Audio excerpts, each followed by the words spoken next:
Ashton Hall, he's such a great guy. I mean, it's a scam. Perhaps he's practicing for when all the people come chasing after him, demanding refunds for his scam. Now you have Coach Greg and other people out there talking about how Ashton Hall is scamming his fans and other viewers after his viral / controversial morning workout routine.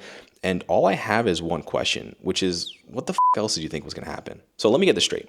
You have someone who's clearly using engagement / rage bait content to garner views, and you give him like $10,000 to $15,000 and you think he's going to follow through with services? Now, if this was like a one-off case, I would understand, but it's not. It's like hundreds to thousands of people giving him tens of thousands of dollars. And it's situations like this that just make me think that people like burning money or just simply like being scammed and don't have common sense. In one of my older videos, I literally brought this conversation up about rage bait influencers and how they use anything to get views just to simply funnel you to make money. And it's this exact funnel that he used to make money. And it's not just for a workout funnel to sell you a PDF or supplements.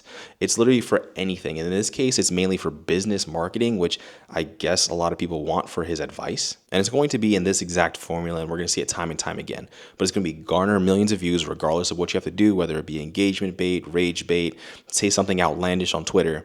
And a select percentage of that audience will siphon off or funnel into whatever program or whatever you're selling. See, and when something goes wrong, there's always 3 ways to solve this. It's either give a complete refund, which is oftentimes rare. It's number 2, give a partial refund, which is oftentimes rare. Or number 3, which is completely block your audience, change up your course name, and just act like you did nothing wrong. And the third one happens the most until someone large enough, in this case, Coach Greg is bringing light to the situation, which now you'll probably start seeing partial or refunds happening.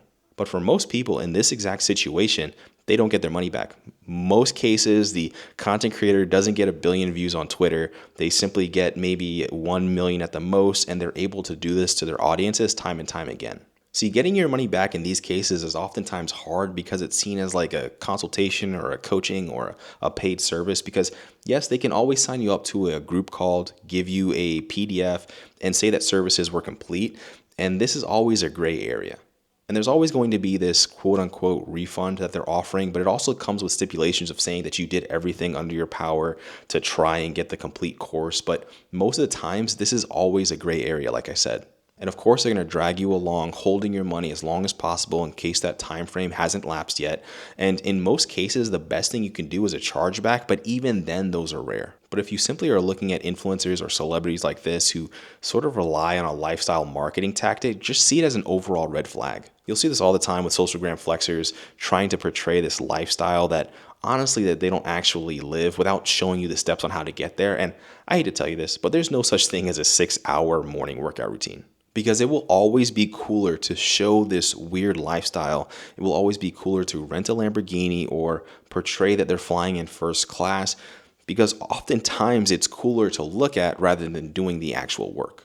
So oftentimes they'll continue to show this multi-billion-dollar watch or $1 billion car because having no watches or no cars, no one cares. There's no views behind that. So seeing somebody wash their face with a $20 bottle of water or putting on a $200,000 Rolex before they go work out is always going to be seen cooler, because if they don't do any of this, if they don't have any lifestyle brands, it's not going to get views. And this is the difference between online expectations and real life reality, because waking up sucks. There's no such thing. You're going to wake up, hate life, and get to work. That's the only formula. And to keep with the whole theme of content creators using rage bait or engagement bait for their audience, you have other content creators like Wes Watson doing the same thing. He's showing you what worked for him. He's just trying to help you. Now, I want us to critically think about this. This is a content creator who primarily relies on engagement bait or rage bait to yell at their audience, talking about a content creator who used engagement bait to funnel their audience, and cycled in a content clip to hopefully engage or rage his audience. Does that make sense to you? Because all of this is icing on the cake, because it's simply proof that there's no such thing as bad publicity on social media as long as it gets views.